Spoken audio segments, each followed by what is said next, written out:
Hello and welcome back to my channel, Bow and Arrow Tarot. Today we're going to get right into the weekly tarot reading for the sign of Cancer.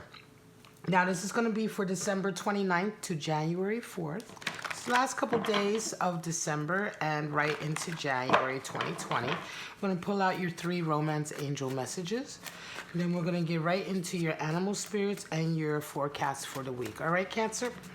All right, Cancers, you know how much I love you on my channel. You guys come out very strong for your videos. Thank you so, so much. And let's just see what this week holds for you. All right, Cancer? All right, straight out we have passion. Allow your heart and soul to sing with joy. We have retreat. Time to disconnect from the world, perhaps with your lover, right? And we have let go of control issues. This card comes out a lot for you guys, right? If you look at the past readings, you'll notice that this card almost always comes out at least for a couple of your weeklies during the month.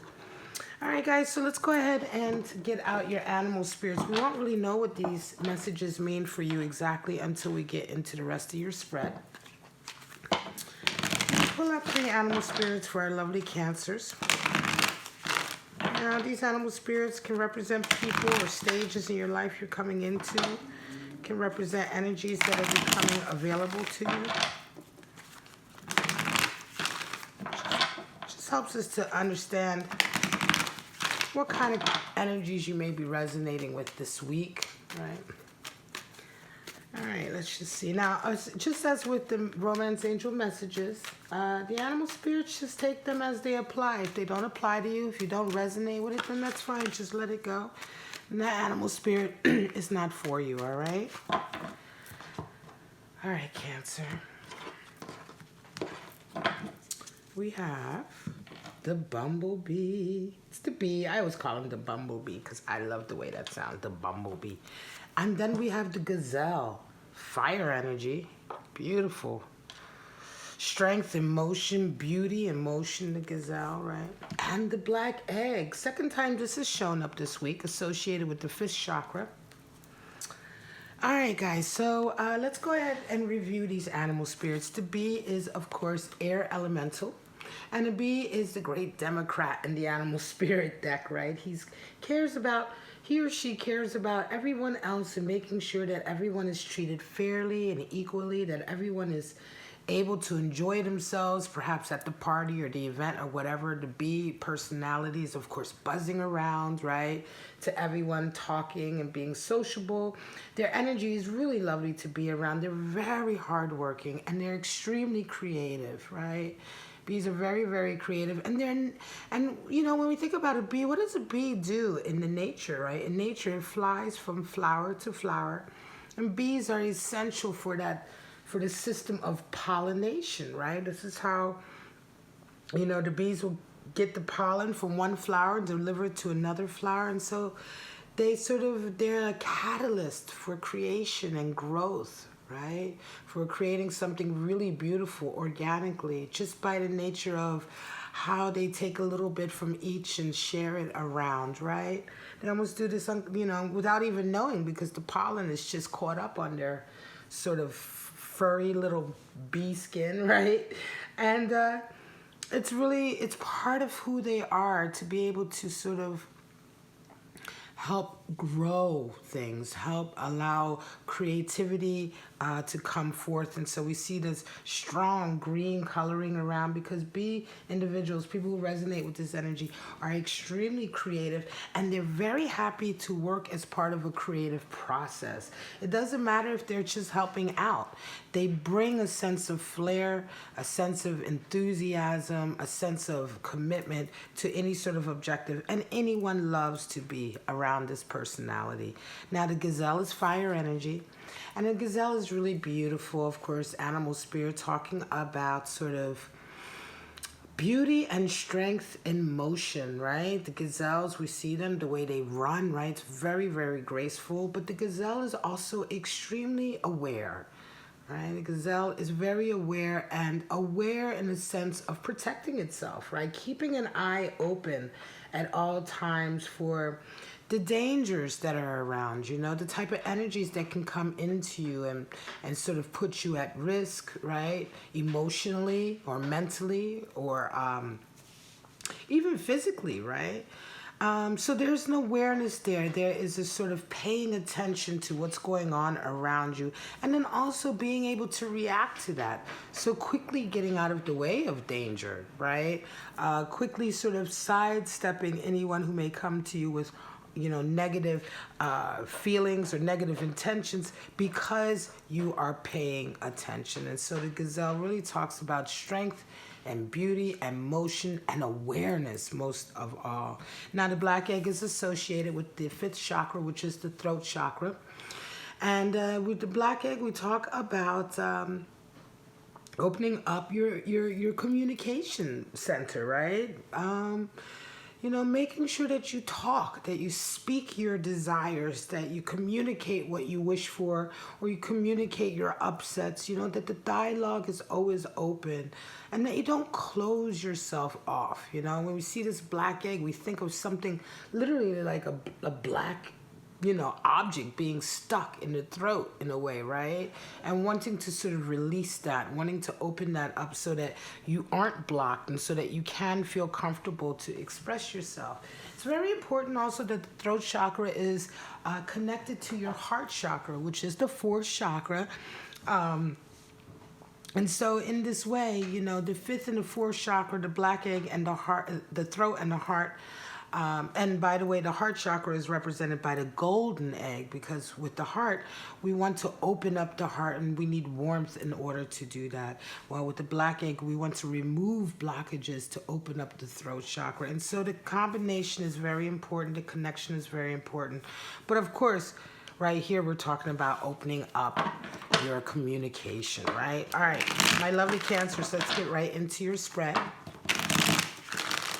I'm going to pull out around 4 3-card spreads for you. Just see what you may or may not be going through this week. And again, just like with the other messages, just, you know, take what applies to you. If it doesn't apply, let it go, you know. We know that this reading can't be for all Cancers, so let's just see what you may or may not be going through this week, my doll. All right, guys, straight out we have the Empress, 8 of Pentacles, and the 9 of Wands. Some of you are coming into this week with Empress energy, and Empress energy is all about self-nurturing, right? It's all about protecting yourself, right? Guarding yourself, but also nurturing yourself, right? Taking time out for you. You know, taking time out for your mind, your body, you know, your spirit, your emotional center. You know, feeding that within you so that you can remain creative and fertile and open to that creativity and to manifesting that creativity. This is very Taurus energy. The Empress, of course, is Venus energy. But in a lot of ways, we're talking about certainly sort of this feeling of, you know, the Empress gives nurturing to those around her, but she's really not beholden to anyone but the Emperor. She is in a garden of her sort of own design because her environment very much reflects her inner qualities. And so the Empress also indicates a time in your life when you're manifesting the inside on the outside. Now, if your inside is whole and nurtured and protected, right? And encouraged to continue to blossom, then your surroundings will begin to blossom as well, right? They begin to become in line. And this is one of the things that the Empress can indicate. The Empress, the major arcana cards have many, many deep meanings. But in this case, I'm going to say for you, Cancer, that this is very much a case of you sort of falling into much more comfortable and sort of familiar surroundings in an environment that is much more suited to who you believe you are. taking time out for yourself as well to encourage your own growth and nurturing. And this is how you're feeling coming into the week. You're feeling very protective of yourself, right? And loving to yourself. Now you come up against the Eight of Pentacles. So for some of you as well, you're going to be part of this nurturing that you're doing is enforcing restrictions on yourself so that you can remain disciplined to carry on a particular work objective, right? So it's really a feeling, Cancer. I think for some of you, may even be a feeling of retreating as well. And also letting go of control issues. In a sense, I feel like for some of you Cancers, it's like you're taking care of yourself, your mind, your body. You're going to work. You're not hanging out. You're not, it's 2020 in a second. 2020 is going to be a year where a lot of people, I think, are going to be much more focused and intentional about manifesting their dreams and not just sort of like wishing it all to happen, but people are really going to start taking steps again to working towards their dreams. And I think for you, Cancer, this feels very much like that's what you're doing. You're taking care of yourself. You're restricting yourself in the proper way, which is basically discipline. The restrictions we put on ourselves when we're trying to focus and achieve something is called discipline. And this is what you're doing. You're not going out drinking or hanging out or partying or what have you, whatever that restriction means to you. You're staying focused. You're staying focused on certainly an objective you're trying to achieve this week. And so of course, this is a weekly. I mentioned the 2020, but this is the energy. We're coming into 2020 because this is the weekly read, and half of the week will be 2020, right? And so you round off the week with a 9 of Wands, and that's a real fun kind of feeling of sort of waking up to your own sort of leftover baggage through this process of really having worked on yourself and being more internally focused and more focused on your work. You're also starting to sort of come out of the bubble. When we're in the bubble, we don't realize some of the hang-ups and baggage we've accumulated. But it's like when we work our way out of it, we start to sort of really hold a mirror up to ourselves and be very cognizant and present, we can begin to see where in our lives we still are holding on to some crutches or some baggage that we're using as a crutch. You no longer wish to be alienated by the behavior patterns you've adopted, right? And you're starting to see that and feel that certainly with this Empress energy.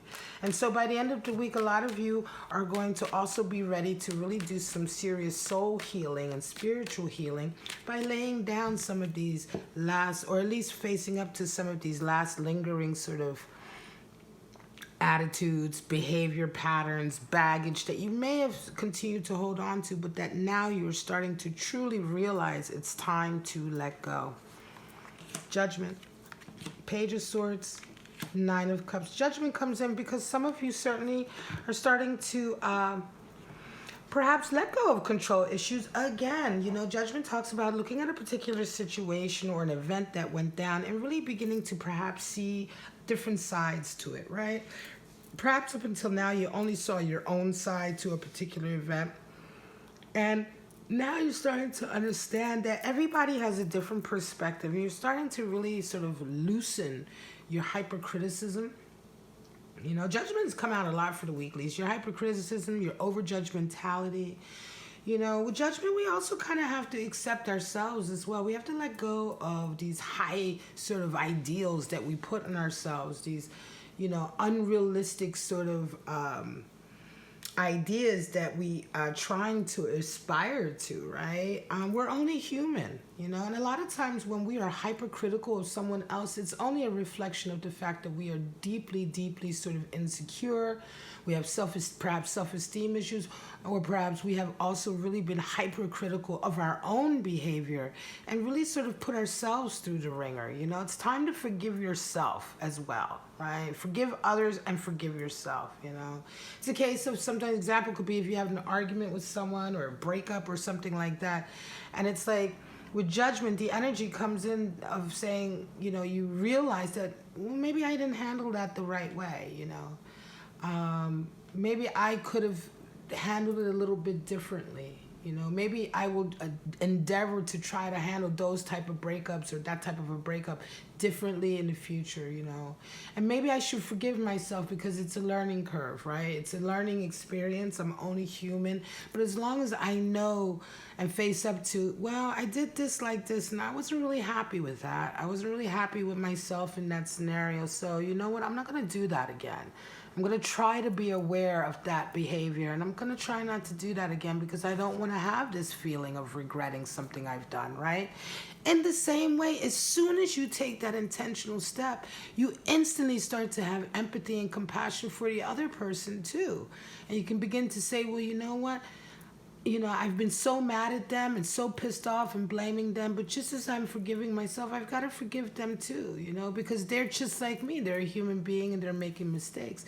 This doesn't necessarily mean you run right back into fire, but what it does mean is that you take some wisdom out of a situation, some wisdom, or perhaps there may be a feeling of reconciliation to at least come together and agree to disagree or agree that we both could have handled it different.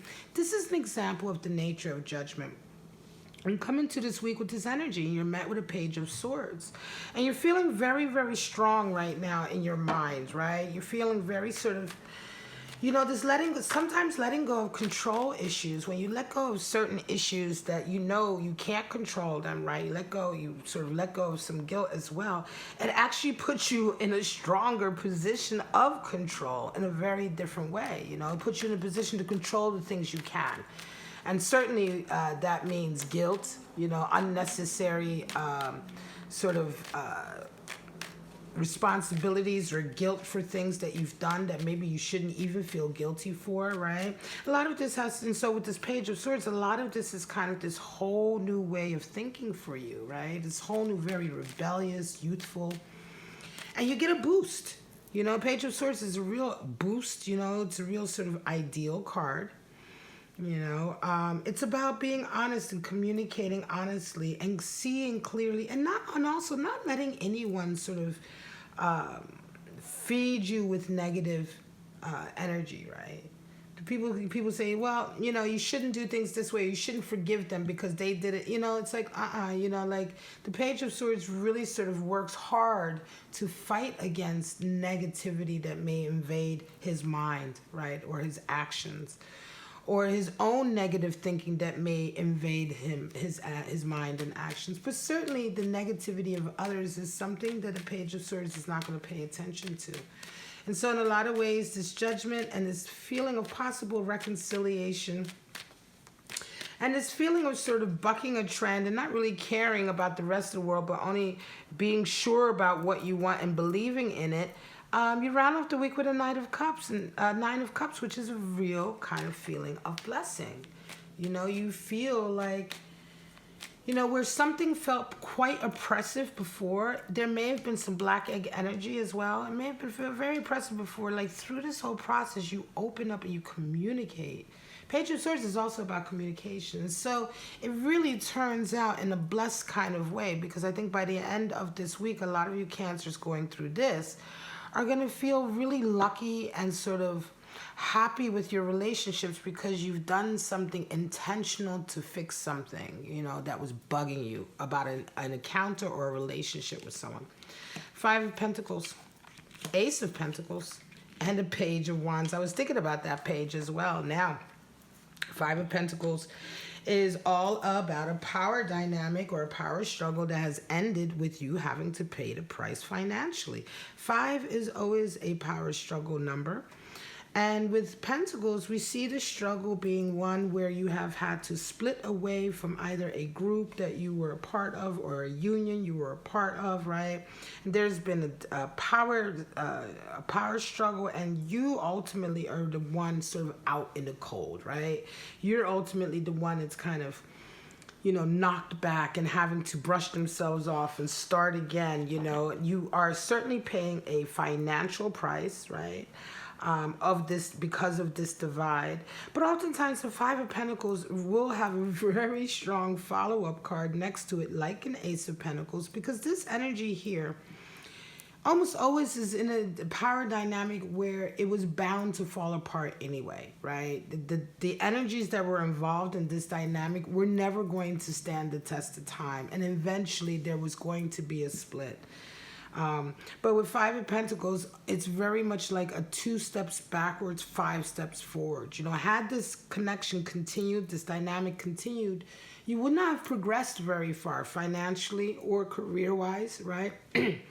But now that this has happened, this split has occurred, this alienation to a certain degree, and this forcing you to start over again, it almost opens up even bigger doors to bigger sort of progress and abundance than you would have had you stayed in this power dynamic. And so, of course, it's not, I'm not surprised that you're met with an Ace of Pentacles energy, because just as you're trying to pick yourself up and dust yourself off, golden opportunity has come your way, and you round your week off with a Page of Wands, which is a real feeling of following your heart and your passion, right? Being extremely idealistic. You know, it's almost like a reaffirmation of all your spiritual beliefs and emotional beliefs, you know. It's like when you really truly let go of control issues, you retreat and you really work on yourself. You take it on the chin, you know. You don't try to lash out or be vindictive or spiteful or something horrible like that, but you take it on the chin. You know, that happens to all of us, but you dust yourself off and you get right back into it. And that intention, the universe loves to see that. The spirits love to see that, because the spirits always love you when you do the hard work that you need to do for your own progression. The spirit loves you for that, right? Just like a mother loves its child when she sees her child doing something positive for its future. There's a pride there. There's a love there. We all want our children to love themselves, right? Because they come from us. We love them. And so the spirit and the universe is the same way. It wants to see us love ourselves. It wants to see us make these steps. And it comes right away with this affirmation. And this affirmation doubles you down on your sort of ideals as well. Because Page of Wands is not afraid to be expressive creatively, to follow his heart and his passion, right? Page of Wands is all about conquering fear, you know, and following an ideal, right? No matter how quirky anyone thinks it may be or how different anyone thinks it may be, following it because it's your passion and because you know it's right for you, right? And so it's like this reaffirmation really gives you a real spiritual boost as well and increases your passion. Last one, the Devil, 8 of Swords, and the Queen of Pentacles. So for some of you, you're coming into this week. Devil energy comes out a lot for you as well, Cancer. Coming into this week, really sort of having your, you know, your test really being tested, having sort of your predilections tested, your ability for, you know, to fall into perhaps addiction or codependency, or taking the easy route of instant gratification. The Devil is all about creative energy that is stifled. And so we take a lesser road of instant gratification to satisfy that need, right? And so we become a slave to that. And that's how addictions come out. That's how codependency happens and toxicity. So some of you are certainly coming into this week really battling against that. Of course, the Devil card is associated with Capricorn, and you meet up with the 8 of Swords. And I'm going to say it's quite interesting, because you come up against this 8 of Swords energy, which is very toxic energy. You know, it's very sort of like alienating and restrictive. This person is someone, I call this my great gaslighter or victimizer. This is a person who's always sort of feeling sorry for themselves, right? And I'm going to say for a lot of you Cancers, it's almost as if, you know, this person that you're met, you know, and this energy of the Devil, it's like you're being tested again, like in the sense that are you willing to engage with this toxic energy because it's easier, right, to deal with that than to sort of face up to what you really want to do with your life, you know, with your career. There's some kind of you know, there's some kind of, I want to say, person, certainly, who is kind of, they're like your litmus test or your test all the time, you know. It's like when you are around them, you may become quite weak, right? You may become quite easily manipulated by them, perhaps, you know, maybe you're in love with them and you've gotten used to this kind of dysfunctionality with them. And so when they're around, you more easily succumb to their desires and what they want for you, rather than sort of fighting against that instant gratification that you may get in the short term with this person, and sort of really raising your sort of desire to a higher level, right? So that you can create, you know, express yourself on a higher level of creativity, right?